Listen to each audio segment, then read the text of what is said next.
Goals for this event. Number one, guys, want to make sure that we're all on the same page for what would it be like to see discipleship done a little bit more effectively. Gee, what'd you leave me for, bud? I just realized, man. I realized Scott's a great person to sit next to. But was the pressure of being one of the better students too much? And say, you're like, you don't know me well enough. I got to go to the back corner again. Okay, so I had such hope. So he really doesn't know he's emphasizing. I know he doesn't know. In about an hour, he'll be back. Right. If there was one who could drag you down, you curled right on there. So honestly, I just felt God put it on my heart. Make it spiritual now. Make it spiritual. No, you know what I heard, Scott? I heard someone needs Jesus. Let me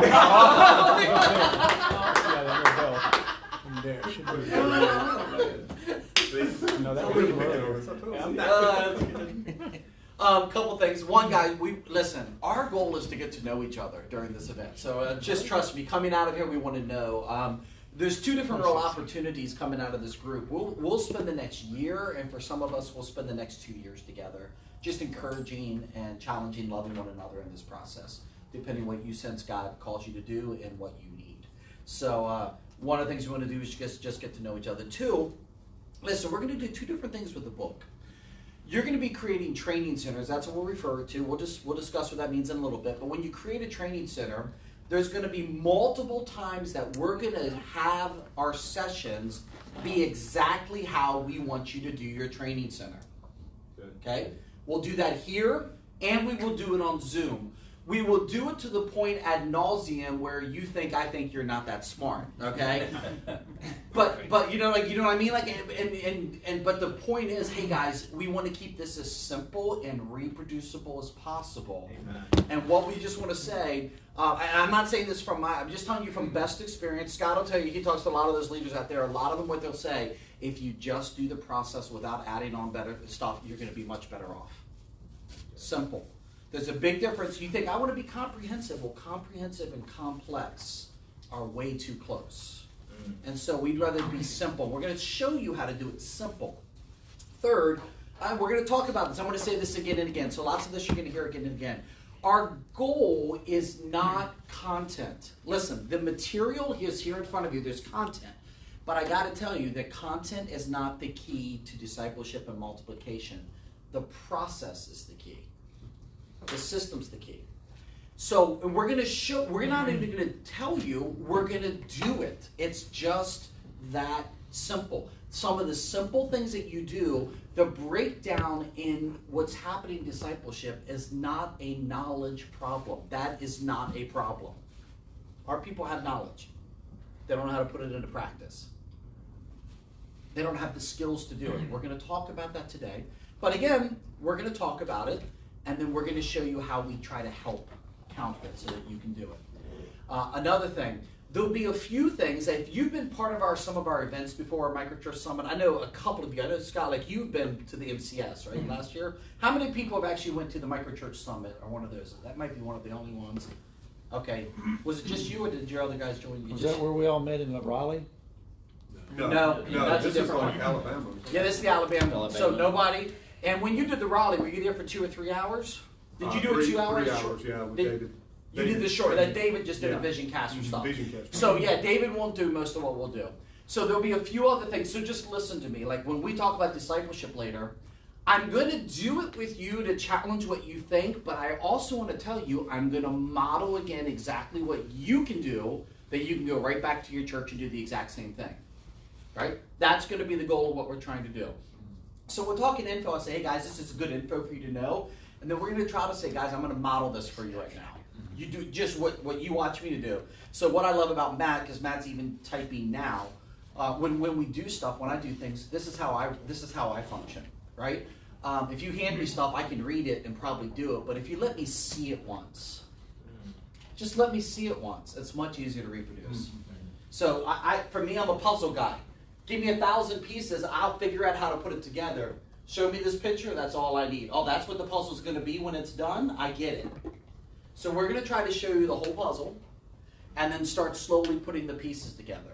But the key is, before you leave here, I'd like you to have the border at least, right? Yeah. You need to know your framework and where to work and what's happening. So that's what we want to be able to do during this time, and then just move forward.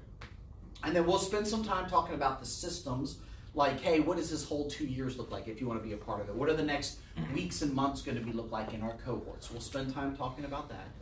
And but let me also encourage you, I don't think it'll feel like a fire hydrant. I think it'll be very simple. We're going to plug it together. But also, this will not all make sense until you're actually doing it. I don't know what else to tell you.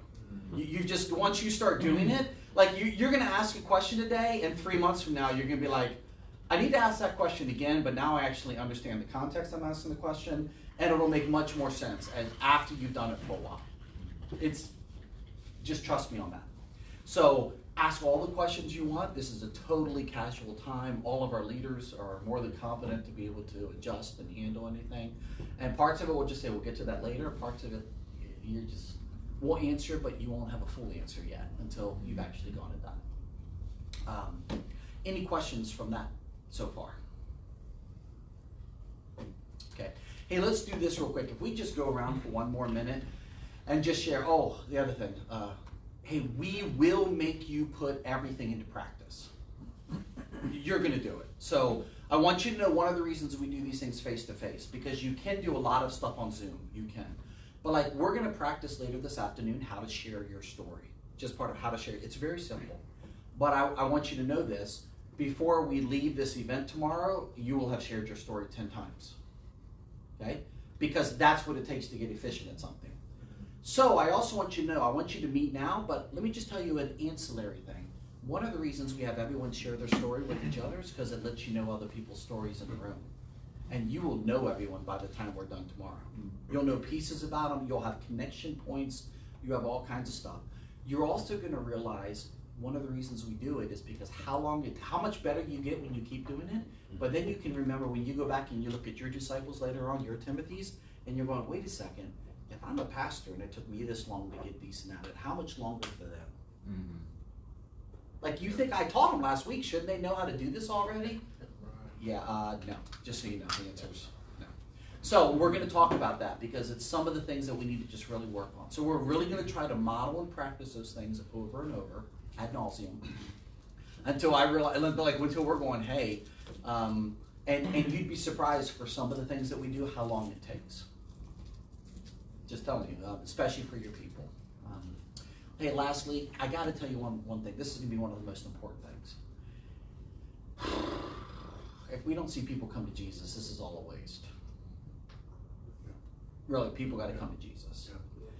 We're not just trying to plant an attractional church. And listen, I planted churches. We'll talk about. I've started lots of churches. I'll get there later. But if lost people don't come to Jesus, become disciples that can be reproduced in something else, we're wasting a lot of time. So we need to get back into what is discipleship? How do we begin with it with lost people? Not just discipling the people we have, which you need to do, but there's a long conversation with that. But we really want to just, you're just going to hear us, especially on the front end. The goal of this is that we're reaching people who have not been reached. That's where it's got to begin. And if you don't think they're out there, you don't know your community well enough yet. So by the time we get through this, you will understand it. Not just this, but part of the process.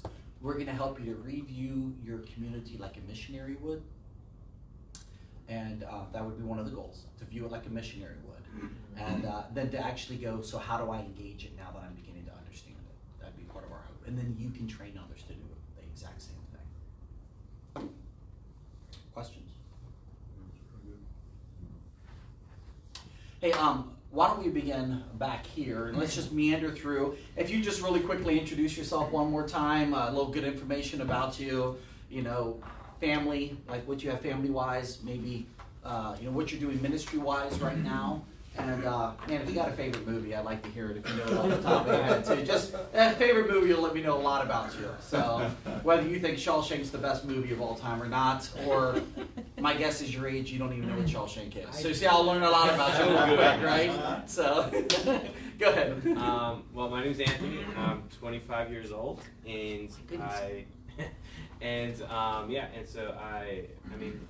the youth director at Crossroads Church, and this is lead pastor Chris, which you got to in a little bit. And so, long story short, I moved from I'm recently married. I got married in November of 2020. I was looking for a full, just like what was next for me in ministry, and I mean, that's a whole nother story. I originally grew up on Long Island, New York, and then I was just looking for what was next for me. And then on churchstaffing.com, I just saw Crossroads Church of Benson, and I had no idea what Benson was, but I saw it was near Raleigh. And you're still not fully sure what Benson is. I mean, I know it's in the Carolinas, and I live there. I'm still trying to figure that out. Well, he lives in Coates, which is like even smaller than and so then I just connected with Chris, and we just had great conversations, and I went in September. And then in September, I just felt like God told me to go there, and I had no idea why, and still discovering why. And so I literally was like, all right. And in a month and a half, I got married, moved down from New York to Coast, North Carolina, and it's been crazy ever since.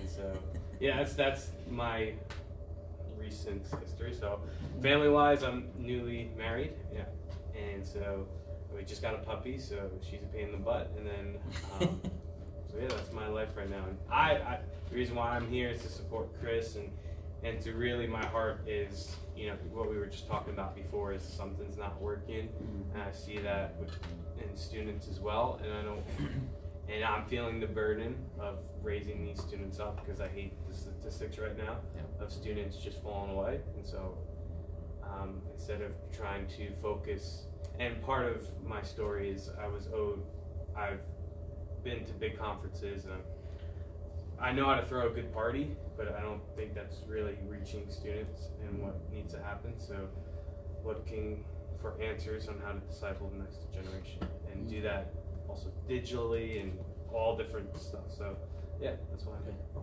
Favorite movie? I never asked before. I'm just asking today. I don't know why. I mean, right off the bat, I would probably have to say, you might make fun of me, but Avengers and Infinity War. Yeah. I'm a Marvel guy, so. We'll laugh. Doesn't half the world die in that one? Yeah, that's why. Just checking. Like, they all die. Don't watch the movie if you haven't watched it. They all die. Okay, but it's an interesting I premise. guess Home Alone. Now the crowd over they all die. Great movie. So yeah. That's good. Adventures. That's good. My name is Chris. Like Anthony mentioned, I'm the lead pastor at Crossroads Church. Didn't go to seminary, didn't have this plan for my life, but God. And so I'm just trying to be obedient to Him. He's opened up doors since coming to Crossroads about 7-8 years ago. Answered the call to preach when I was, I think, 38 years old. I'm 45 now. And so God's just done, I don't know, it's just been crazy over the last few years since attending Crossroads and sitting underneath this guy over here. So married, have 3 boys. My wife and I are empty nesters now, which is crazy. So that's an awesome season. What was the other thing? Movie. Dumb and Dumber is the. There you go. I mean, you can't get any better. There's no better movie than that. Why I came to work was God. Scott right now, he's super proud. He's like, I knew it. Wait to hear about it. I think I know yours. Scott over here. Let's go over here. I serve at New Covenant Church in Surfside Beach, South Carolina. We planted the church in 2010. I've been in the ministry, I guess, about 28 years. Just became a grandfather. And so I'm enjoying that, and we're excited. What's your name? Scott Salibi. Scott, nice to meet you. Thanks. I'm Fred Preston, outreach pastor at his church, and I'm very old, and so my wife is also very old, and so we don't have any kids at home, and I can say that because she's not here.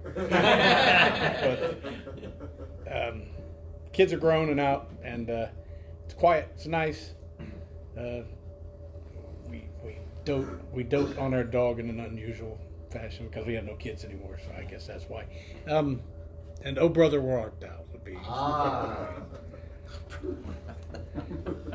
We'll come up to us last. Okay, come on over here, Tom. So my name is Tim Morris. I am the discipleship pastor at a church up in Wilkes-Barre, Pennsylvania. called Restored Church. The guy who is on staff with me, our lead guy, planted the church in 2012. And my story would be I'm the son of a teacher and a cop outside of Camden, New Jersey. Went from there to the military, and my eyes were open to opportunities of the world that I never knew before that. Growing up in a Christian home, and made some poor choices. Then my father stepped in, and I started making better choices. And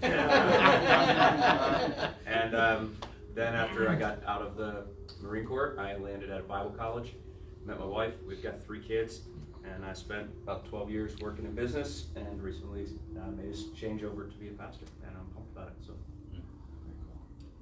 And he's on a date here with his wife, so if you see him with the chick later, he's not doing anything wrong. Okay, just so y'all know. Right? I want That is helpful. Because the junior has Letitia hanging out with him, we know better here. How you know Letitia was here? Because you might that's Letitia up front I'm concerned about. Now you're really. So, good. Scott Betts, I guess part of the reason for being here, planted Crossroads Church of Benson in 2009, transitioned over in November to Pastor Chris. Anthony's on board now. So really good things going on there. But right now it's just strange season for me. So just seeking what the next thing is. Yeah. How often you get to preach now? Preach this coming Sunday. At your church or somewhere? At my mom's church. Okay, just checking. Preaching Labor Day weekend. Been preaching some. Good. Yeah. But really just seeking to see what this next thing is God would have me to do. So it's kind of a different season for me because I've been used to just pretty much knowing, hearing the Lord's voice, and so I'm just kind of waiting for that moment of clarity now. And a little unique, because you were a business owner while even being at the church too, right? Yeah, the whole time. And so he's always been co-vocational. We'll go with Covo. Language-wise, that's a made-up word, right? But to bifurcate means to split something into 2 parts. That's to bifurcate. So often when someone says I'm bivocational, that means you're split between 2 worlds. Most of the time when you hear someone says I'm a bivocational pastor, that means I work a job and one day if the church can pay me enough, I'm going to go to work for the church. That's bivocational. Co means to bring together. So when we say co-vocational, I look at a business guy who says, I work for a church, but God has placed me in the business world, or God has me in this job for a reason. And my goal is not to have the church support me for everything. My goal is God provides here, but this is who I am, how I'm wired. So we look at the co-vo aspect. Does that make sense? Yep. So I want you to know, as we're looking at the microchurch model, I actually think the number one thing we need to be looking for is co-vocational leaders for the future. The church will be built off of, if we're going to see a movement, it has to be through unpaid laity that have a co-vocational mindset, that God has called me. I recognize I'm a full-time minister, but I'm not compensated through my full-time ministry. Right? That's got to be one of the shifts I believe is going to happen all over the world, because if finances are the goal, like I have to be paid to do this, we can never see a movement occur. So, and we have to also raise the value of leaders who do that. Instead of looking at them going, well, wait, you should leave that and come here. No, for many, that's exactly how God's wired them, enabled them, and that is actually what opens up the doors that they otherwise wouldn't have for many of the gospel conversations and issues going on. So married, have 2 kids. Both of those are married, 2 boys. One married a girl from Vietnam from doing the mission trip from TTI. The other married a girl that is a pastor's daughter from El Salvador from doing mission trips. Wow. And spent a lot of time down in Belhaven at the Pungo River. I know a lot of people don't know what that is. We have a house in Clayton too. Love to fish.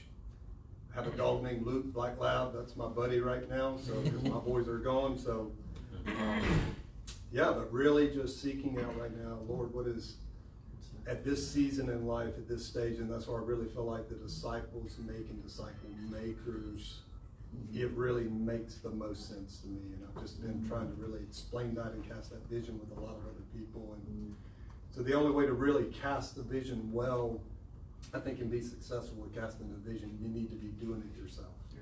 And so I want to just immerse myself in the culture of doing that. So, yeah. We agreed to, by the way, not saying we're great at it, but the master trainers that we're having, we're developing across the USA, the number one quality is you had to have done it. So the number one thing we begin with. I've got guys who are master trainers that we will not allow be a part because they want to train, but they're not actually interested in doing it. And we're like, hey, appreciate that. You're better than almost anybody, far better than me. But the answer is no, we can't. That's not what we're only going to do those who've been successful at this level too. So that you're at least hearing someone. They don't have to be the best practitioner, but they got to be a practitioner. So thank you. And in case y'all didn't catch it, so he was part of starting the church. You actually planted the church, didn't you, back when? Yeah, in 2009. Yeah. So he planted it. He was his youth guy, by the way, over there. He had him take over the church, who's brought in him. So you're seeing a actual generational shift right here and the release of the leadership. And he didn't have to go. I mean, maybe internally he had to go, maybe, but no, it was just a decision that was part. Just the Lord. It was just time. So changes. It's actually, it was like it's Chris's turn. You know, he'll never really get his chance unless I step out of the way. But man, I mean, you should see. I mean, God's blessing it. He's really blessing it. So I'm really proud to be in here. You know, and not to take over his but I mean, he's my mentor. So like, he set the foundation for me to make it look. For me to mess things up, I'd really have to do some damage. Mess it up. You know? So I stepped into a really good, solid. So I'm just taking the baton and trying to run as fast as I can. So I mean, it's you should see what I'm doing with he's got really broad shoulders, literally and figuratively. His shoulders are really broad, and so the wisdom that he's imparted to me, because you always hear, oh, you got big shoes to fill, and I don't know. I think you said or maybe I heard somebody say that you don't have to fill Scott's shoes. His shoes are leaving with him. And I was like, that was really good. Man, some good stuff there. Fill your shoes, because God's called you to be who you're supposed to be. So, listen, I'm unlearned, I'm overwhelmed, unqualified, but God. And so just stay stepping in tune with Him. And so, so it's an interesting dynamic though, because where I was sharing with Matt and these guys, and Junior was, I feel like I did a good job making disciples, but I feel like now that I see the bigger picture, I really stink at making disciple makers. I really miss that. So now Chris is in a role where he can begin to change that and edit that. Something that we built though that's kind of like has the DNA it has, that has to sort of be shifted. So I see it as being a really big challenge on his end. So I just want to be here to support him like he can too. So. Cool. It's my miss too, by the way. I made one level really well. I never taught that level how to reproduce the next level well. And we'll talk about that here. It is the biggest breakdown. Go ahead, Junior. Thank you, Scott. Junior, I'm just part of this church right here, man. I added some diversity to this group. I'm going against it. No, awesome. You got that word wrong. You added color, but these people are diverse. No, trust me, they're diverse. Wait. We missed his favorite movie. Now I want to say. Oh, wait, favorite movie. Napoleon. I knew it. The nut doesn't fall far I from could the watch it tree. 1,000 times. Okay, that's fun. Keep going, Junior. My wife's name's Letitia. Seriously? Her name's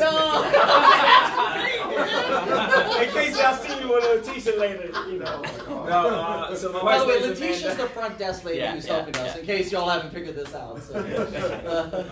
So, wife, I got 2 boys, JR and Avery. Why I'm here, Tumas told me.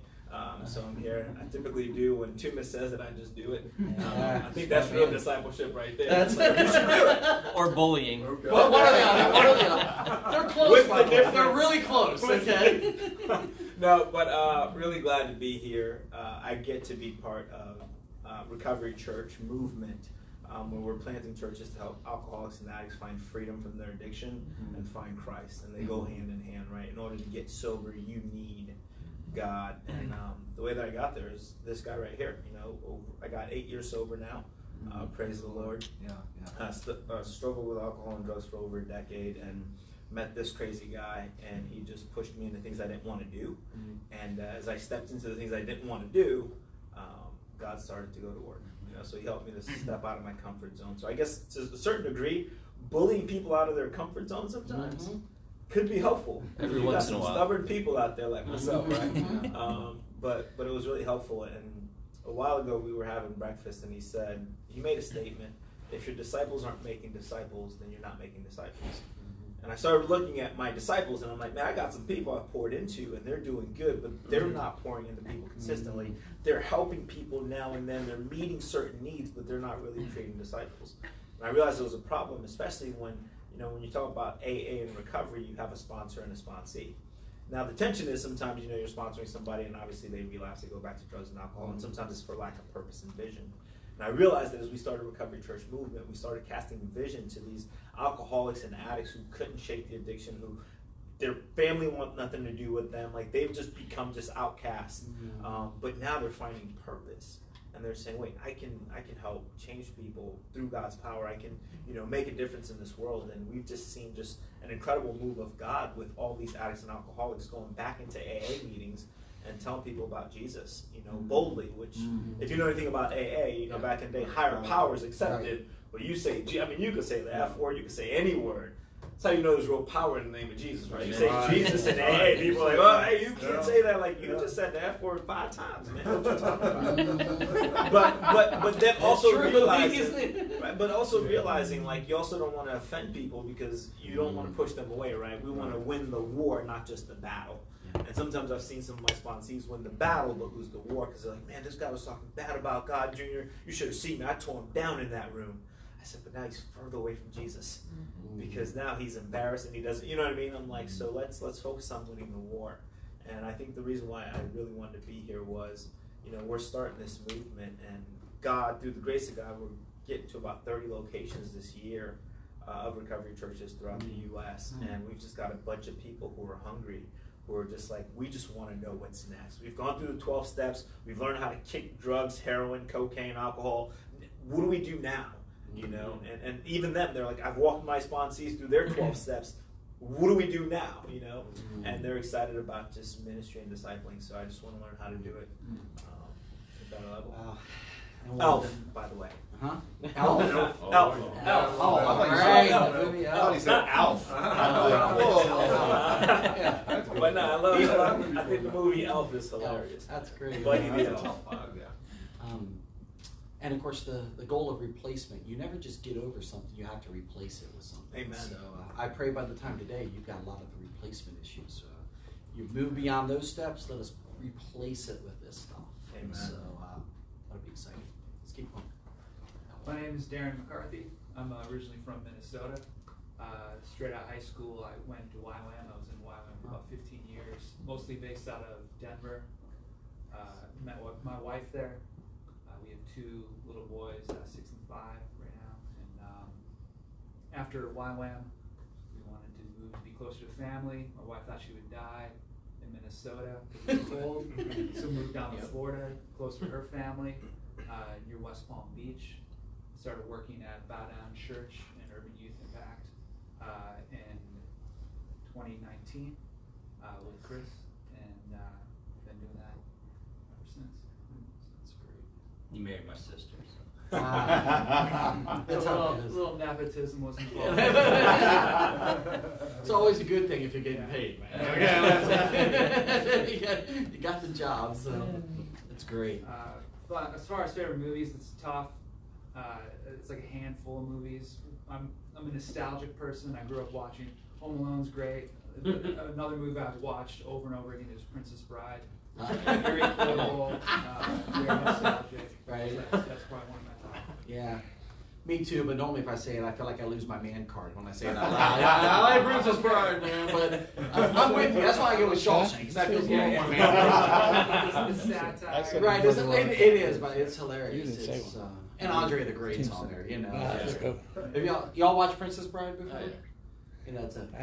It's part it's of worth, it. Yeah, it's worth the watch. I couldn't finish it. And it is. It's the satire and stuff.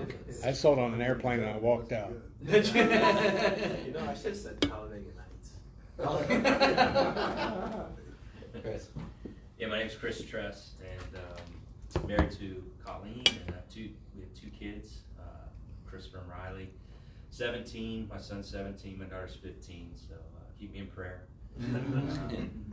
Yeah, so I planted a church. Let me back up. I worked, started in '98 with a parachurch organization called Urban Youth Impact, and primarily focused on the inner city of West Palm Beach, Tamron.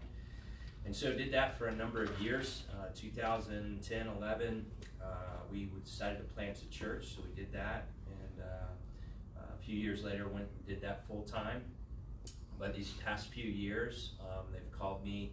I can't remember what I am now, but bivocational. What am I now? Co-vocational. Trivocational. Trivocational. Right, bivo, Put that on my card. But I'm now running that organization, Urban Youth Impact, and then also the church. So I have a dual role.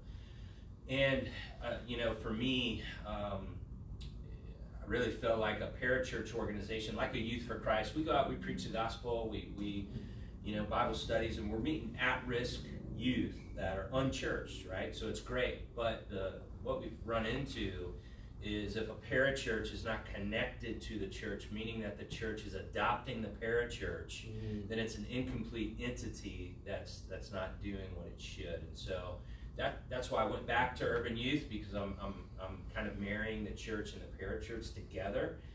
Easier said than done, by the way. But also I'm here primarily because of a conversation I had with Matt, talking about a pastor that planted church, big church. He didn't mention any names, so I hope you're not in here. But no, I'm just kidding. But the church is growing. We have some staff, and it's been good. But at the end of the day, are the disciples making disciples? And so I feel like we need this. I want to have my ladder up against the right tree. I don't want it to be about a Sunday morning service. And so I think we're all drinking the same Kool-Aid. So, but anyway, thank you, Matt, for inviting me, and also coming to serve. Matt's come and taught and trained our discipleship group that we have. So I'm thankful for you.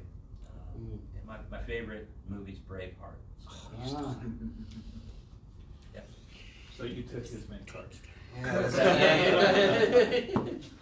Get one They were both suckers for women, though, no matter what. And the movies, I mean, you too, but I mean, the movies. It's on. Hey, Casey.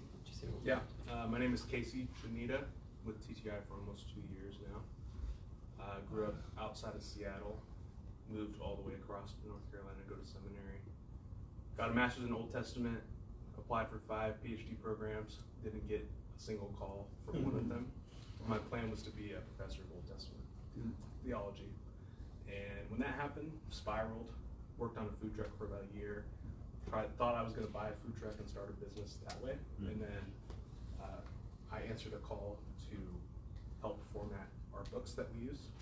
And that's turned into a split allegiance of helping Kevin and Matt with USA and helping the international side of the ministry. I have a 1-year-old son who'll be 1-year-old next week. Our first next week will be 1-year-old. I've been married for 5 years. Just bought a house a few months ago, so that's been really fun. It's a fixer upper.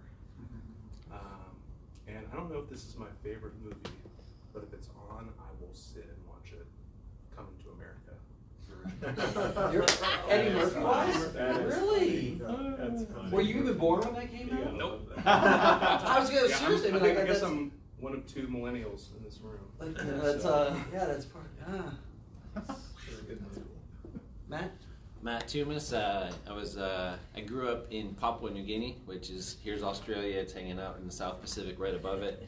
Missionary kid. So, yeah, a pivotal moment in my life was when I was like 16, got thrown into a juvenile delinquent place where we sang songs and got to share the gospel with them, and got surrounded by 60 guys and tried to share the gospel with them. Probably the worst presentation ever. And long story short, 6 of them gave their lives to Christ, and I was like, no, you guys don't understand. This is a commitment. And then a year later, seeing one of them come and say, hey, when you shared that with us, it changed my life. I'm out now because of it.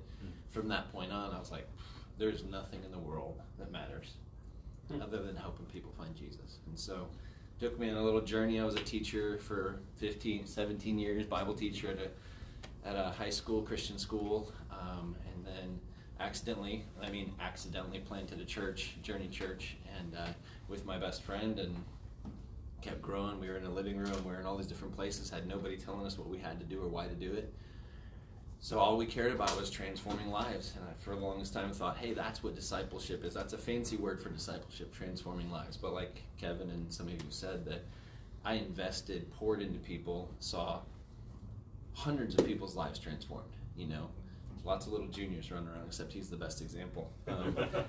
But same thing, you know, I helped transform their life, but never equipped them to actually do the same. You know, their equipping of others was bringing them to church. So church kept getting bigger with all these lost people and getting changed and transformed, but then never actually equipped them to do any of it. And I think COVID kind of helped me realize that unintentionally the church had become a hospital, and all the people in the seats, not all, majority of the people in the seats were on ventilators and on feeding tubes. And when COVID hit, feeding tube, God's preaching of the word got yanked out of their throat, ventilator, great worship got yanked out, and they just went because they hadn't been equipped. So anyway, I joined TTI maybe 4 years ago. Again, not sure exactly how or why. I don't speak Spanish, but I'm helping to lead, trying to help get a movement started in Latin America, and primarily focused in on Mexico. You know, been to Mexico about 8 times this year, and helping to raise up pastors to break out of their holy huddle, to go be a light in their world and equip their people to get out of like Christianese, and they don't even know how to engage their communities, get engaging their communities, and then help them to make disciples and plant churches. So that's the goal. It's been a really cool process, and learned a lot. And the last couple of years Kevin's been here, he's kind of been helping mentor me through it, because he's been sort of that church planting guru for many years. So it's been awesome. Movie? I was gonna say Braveheart as an impactful one, and then that didn't work. And then the one that I could watch over and over and over again. I don't know that you ever not watch Elf, but so I guess I have to choose another one I could probably watch again. Would be Thor Ragnarok. It's the funniest of all the Marvels. So it's funny. It is. Braveheart's one that in college changed my life. I was like, I want to be like that for Jesus, like all out, no compromise. And so it was kind of like one of those, if there was a spiritual moment during a movie, it was during Braveheart. You're still wearing blue. That's right. I'll paint my face later. Screen freedom at bedtime, okay? And I'm Kevin Marsico. Oh, I didn't tell you, I have 3 kids and a wife too. Yeah. I got 4 kids and a wife. It's all good, right? But hey, I grew up planting churches, and I didn't even realize it. I ended up being a part of 5 church plants. 2 of them were church splits that our family was going through, but it just naturally, everywhere I went, we were part of it. And it didn't occur to me, by the way, I didn't know I was doing church planting until I planted my first church in 2001. And in 2007, a guy looked over at me as we're setting up churches on a Sunday morning. He said, man, I can't wait till we have our own building and we don't have to set up chairs anymore. Don't you get sick of setting up chairs? And I just casually said, well, I've always set up chairs. And as I said it, I went home that afternoon and began to scratch it out. Every church I had ever been a part of, we started from scratch. And it was church plants. Then I began to think about it, my spiritual heritage. I was 6 years of age, and my grandma would pick me up before church on every Sunday morning. And we would go to nursing homes and would literally go dress old folks, wheel them down, put out Baptist hymnals and Bibles on chairs, bring in a speaker, and did church week after week after week in these nursing homes. I realized this is all I've ever done. And so it's just who I am and how I'm wired. And even when I planted a church in 2001, by